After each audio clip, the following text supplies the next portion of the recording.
Okay, hello and welcome to this semester's first iteration of our Lunchtime Looks program. My name is Heather Harris and I'm the curator of education here, which means I'm responsible for all of our outreach initiatives, including our public programs. So thank you all for braving the snow and the cold to be here. We're a small but mighty group to support Kendyl, but I really appreciate your effort. So it is my pleasure today to introduce my colleague, Kendyl Bostic. So Kendyl is an alum of our art education program, and she did her master's thesis actually about how to engage young children in museum galleries. So I was very privileged to be a mentor on that research project and have been able to support Kendyl in her postgraduate life by hiring her on as a part-time education assistant here. So it's been a real privilege to work with Kendyl over the past couple of years. She's extraordinarily smart and has wonderful things to say about our exhibitions and our art. So without further ado, I'm going to turn it over to her. Thank you. Okay. Hi everyone, I'm Kendyl. I work part-time here at the Art Museum as a program assistant.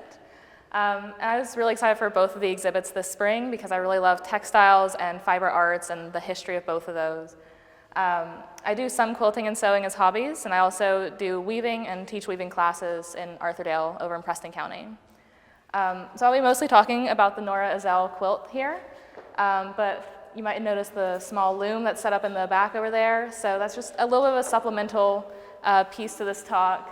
So because I also do weaving for people who are here in person, we thought it'd be fun to try out some weaving and learn a little bit about that just as a bonus. So to focus on the Nora Ezell, I wanted to start with just a brief biography of her.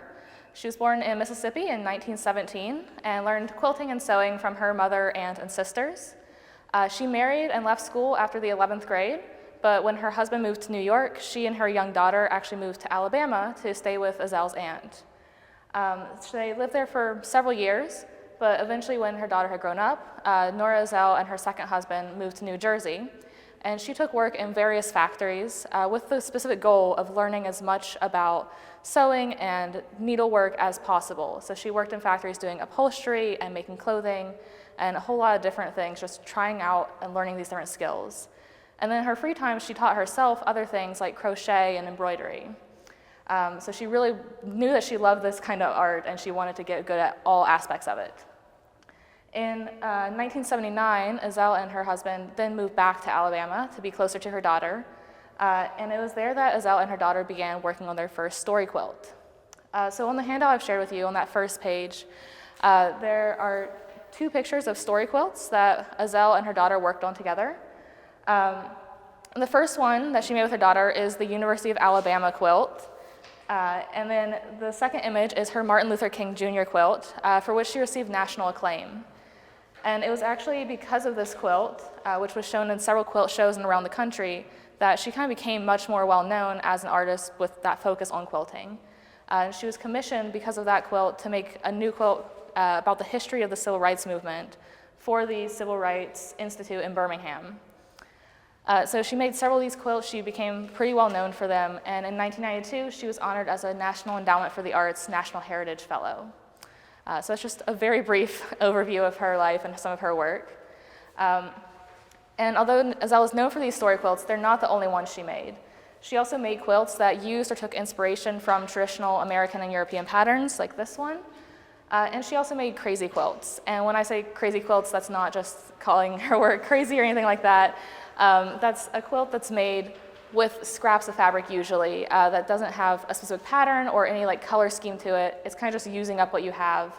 And there is an example of that on the base of the Vanessa German statue back in the back of the gallery if anyone wants to look at that a bit later. So I want to draw your attention to some of the details on this quilt here.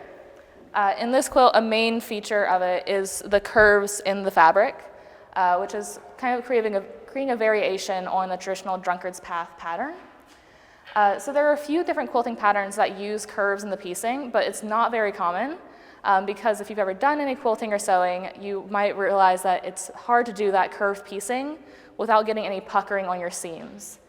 So I made, for this exhibit, a touch point that we'll have for people to look at the original Drunkard's Path pattern.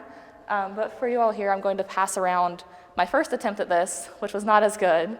And you'll be able to see on a lot of these, the puckering on the seams. That is not what you want to happen.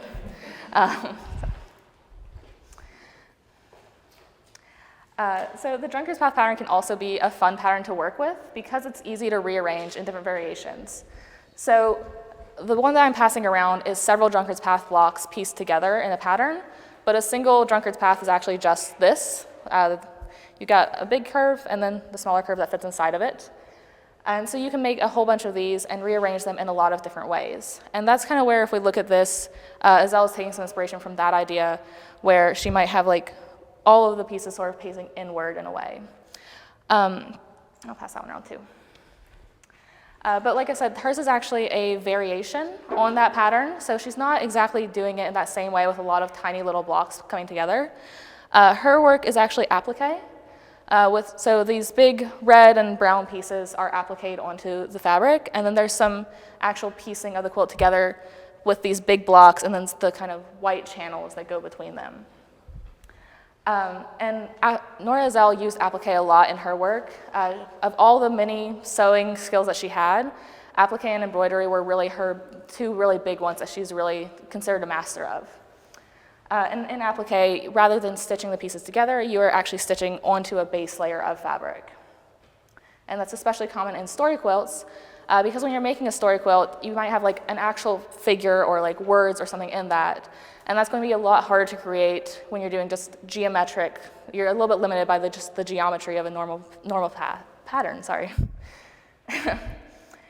So going off of that, I wanted to talk a bit about quilting history more broadly and how Azelle's work fits into some of those larger traditions.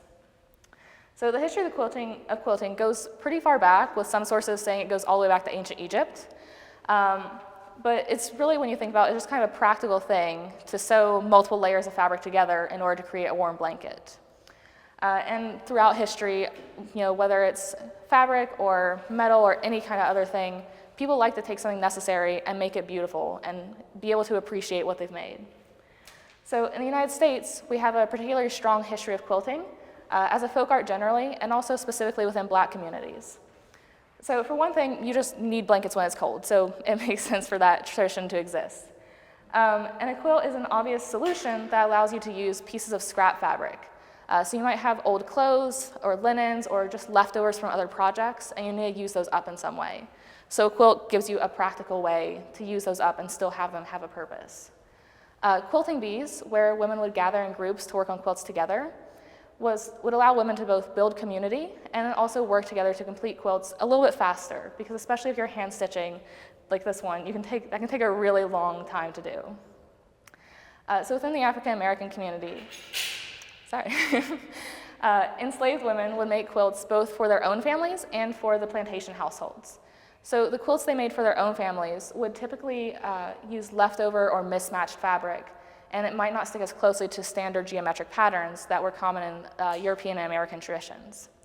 So that's where you end up possibly with something like a crazy quilt, but it's also kind of gets to the origin of some of these story quilts too. And for enslaved women, the quilting they did in their communities not only created very necessary quilts for their homes, but it also allowed them to build connections and share information with other women.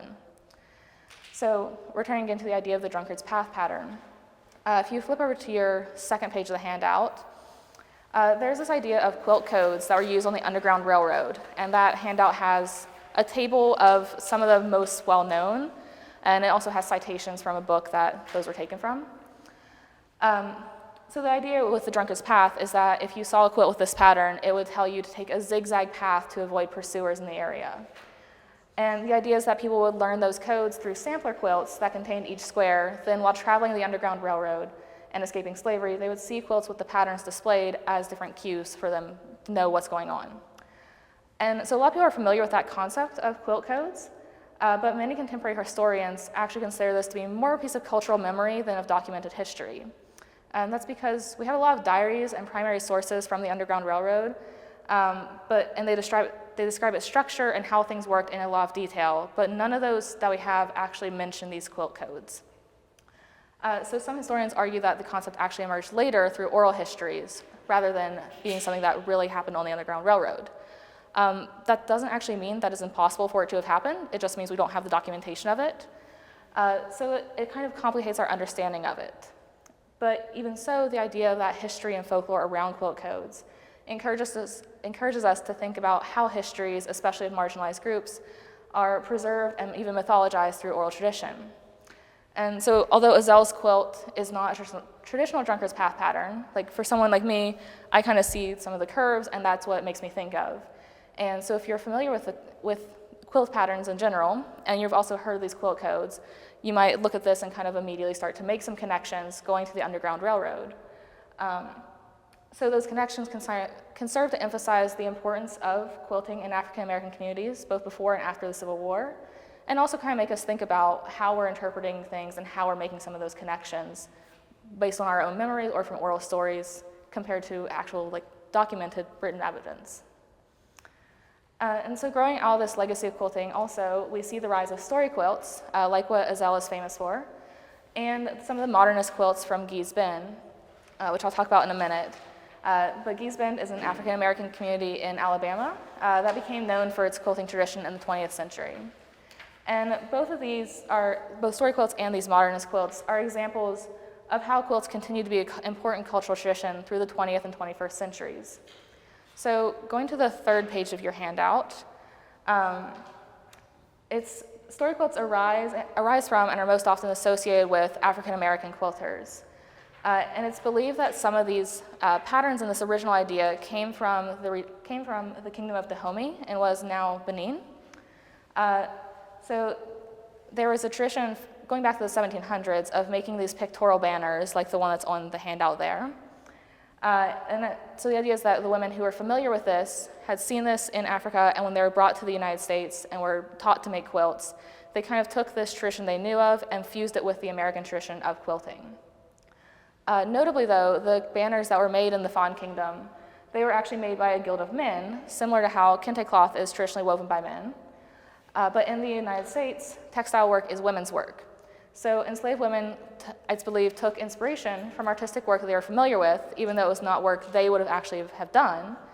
But because they were familiar with the basic skills of sewing and they had this idea of these banners in their heads, that's where that interaction came from.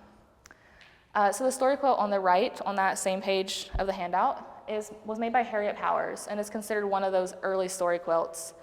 Harriet Powers was born a slave in 1837, but after the Civil War, she and her husband were able to buy land of their own in Georgia. She displayed her quilts in fairs and sold some of them and became recognized for this unique pictorial style that was very uncommon in the quilts that white Americans were used to. Similarly, in the 20th century, the quilters of Gee's Bend, Alabama, came to national attention for their abstract, often improvisational quilts. And you can see that on that last page of the handout. There are two examples. So quilting for the women of Gee's Bend was a means of both artistic expression and a way to achieve economic independence through the quilts that they sold.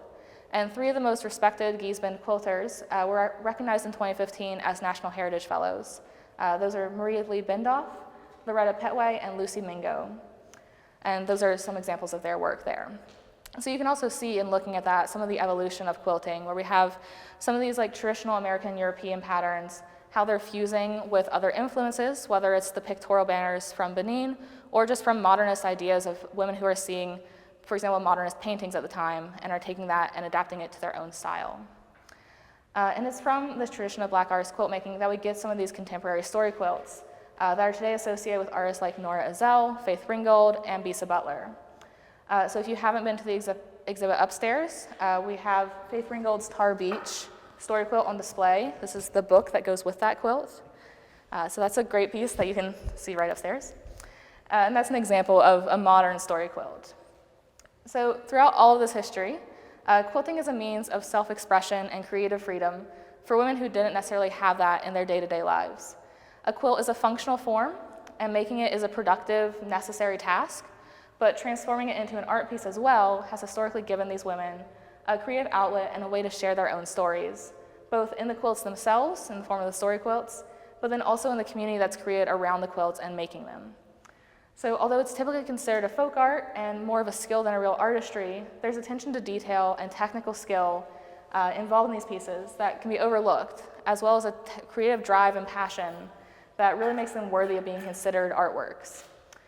So if you have any quilts at home, especially some heirlooms that have been handed down in your family, I'd really encourage you to look at them closely, notice if they're hand-stitched, if there are places where some of the fabric doesn't quite match because they ran out of something and just did their best to match it. I have a couple quilts like that at home. And kind of see what details there are that make them such like wonderful and rich heirlooms and pieces of art. And that is it for my main talk, so I'm happy to take a few questions. And then as we're kind of wrapping up, we can transition over to the back, and I just have the loom to show you all some of the basics of weaving with the warp and weft. So thank you so much, Kendyl.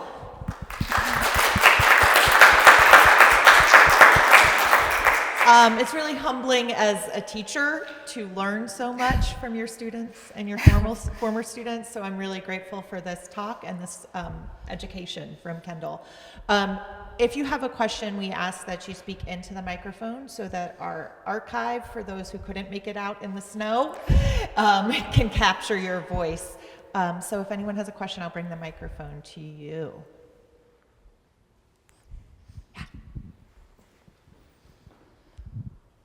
You ever thought of making like a huge blanket fortress, like using all of the quilted stuff you made?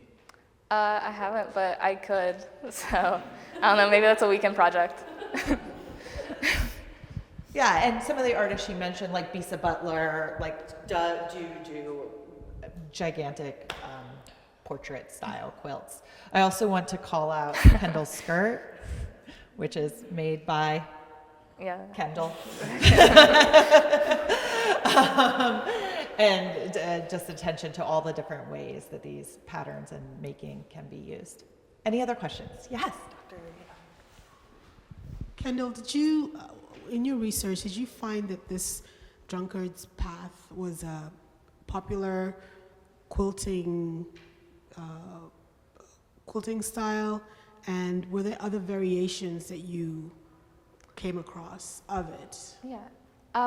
So I don't know how popular it is in like relation to other ones. It is like one of the like more well-known of like some of these traditional patterns. It's kind of like, you know, higher up on the list of patterns that people would be familiar with. So I'd say it's been fairly popular and enduring. Some of the other variations, one that I saw a lot was, does somebody have my little square? No, not that one. That's all right. Sam has the little That's square. okay. Thank you. So one that I saw a lot would be taking like 4 of these and just arranging it so that the centerpiece just makes a circle, and then having kind of like a bunch of just like circles inside the bigger squares. I did this one for this example pattern because it's kind of just mesmerizing to look at. But you could also do it where where all the like black pieces or all the orange pieces are all facing into the center, and that kind of gives you like an inverse of this. There's a lot of options to it, and they don't really have names for those individual options. They're all just called drunkard's path. So well, and one of the things I found in my research that also may or may not be part of the kind of cultural memory is that it's called drunkard's path because it is this kind of zigzag, so someone who is impaired by alcohol might walk in such a manner. And along with being associated with the Underground Railroad, there is a kind of cultural memory association with the temperance movement and with prohibition in the late 19th and early 20th centuries as a way, again, of women who were the leaders of the temperance movement, and in this case, often white women, to send messages about the perils of drinking and having to stagger like a drunkard. So that's a piece, again, that comes into the story of this pattern.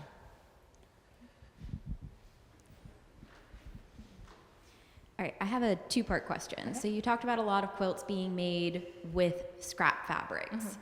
So from a creator's perspective, what are the challenges of trying to use different textiles all in one piece? And from like a museum preservation perspective, does that make it harder to protect and preserve for future generations if you're using a bunch of different materials?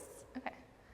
So to do the second one first, I don't know quite as much about the preservation, but I would guess it would depend on how much each of those different fabrics has been used. So if you have like a linen napkin that you've used over and over and over again, it might really be wearing down, and then you put that next to a fairly new piece of cotton, and so you might have parts of it that degrade faster than others.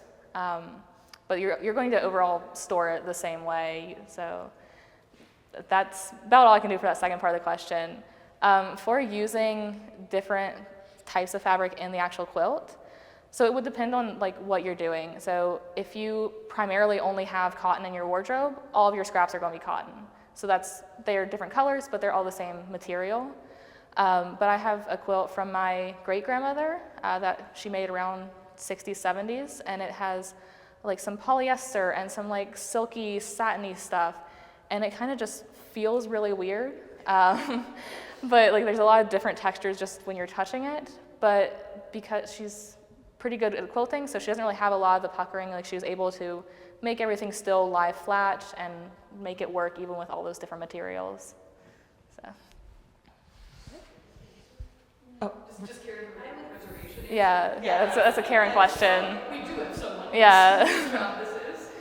So you will see on the Crazy Quilt in this gallery, there are some tears, and because fabric does break down, it deteriorates over time. It's particularly if it's near your household and it's near a window, that UV is going to be very destructive, so you'll have fading.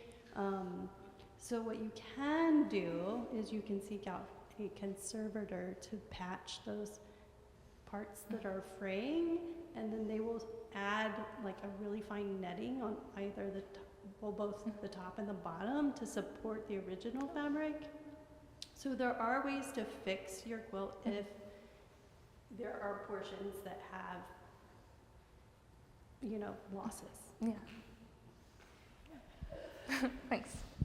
Thank you, Virginia. I was about to put Karen on the spot because I saw her eyes go up at the question, but I appreciate you putting her on the spot instead. I'm not sure Karen appreciates either of us. But Karen takes really good care of our collection here. For those of you who don't know her, she is our registrar and our collection manager, and does really excellent work to preserve all of these pieces here. So kudos to Karen. Any other questions? Okay, so I think we can go back and look at the loom. All right, let's go look at a loom.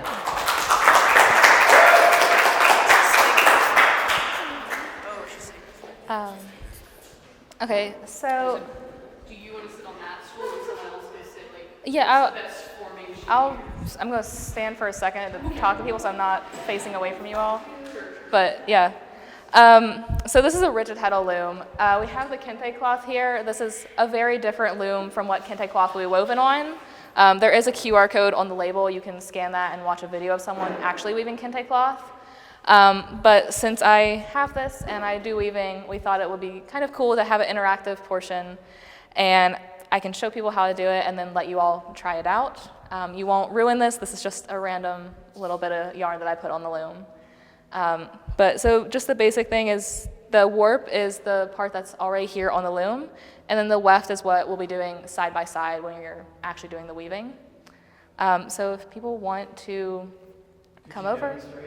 Yeah, if you want, I don't know how well you'll be able to see it from back there, but if people want to like come over and watch, I can do a couple and then let people try it out. So. And just be careful of the kente cloth display over here. Karen will help to guard it, but it's better to kind of come. Everyone take a step toward Kendyl. Yeah. Kendyl and away from the wall. So this is on a couple of stools. It's not the most stable setup, but you can still make it work. And you're just kind of going back and forth, and you use this piece, which is both our reed and our beater, to tighten it up and make it into cloth. Sorry, could you explain the shuttle, please? No, so this is a shuttle. The shuttle is the part that has your weft on it. This piece is called a stick shuttle because it's just a stick. There's also boat shuttles that look kind of like a little boat, and they're pretty self-explanatory names. But yeah, that carries your yarn, and you just keep going back and forth. And yeah, does anybody want to try this? I do. Okay. Karen. Yeah. Karen will work today. Yeah. Okay, so we're going back this direction. Yeah. I wasn't watching carefully enough. So I go through now, and then gather. Yep. Yeah, you can. Keep it on the It's stools. not exactly stable. Yep. So and then technically, you can make it like a looser weave if you want. you could, yeah. And then we'll just go up. And then also, Yeah, if you this- add a thicker yarn, that would change your. It does, yeah. Yeah, that'd be cool.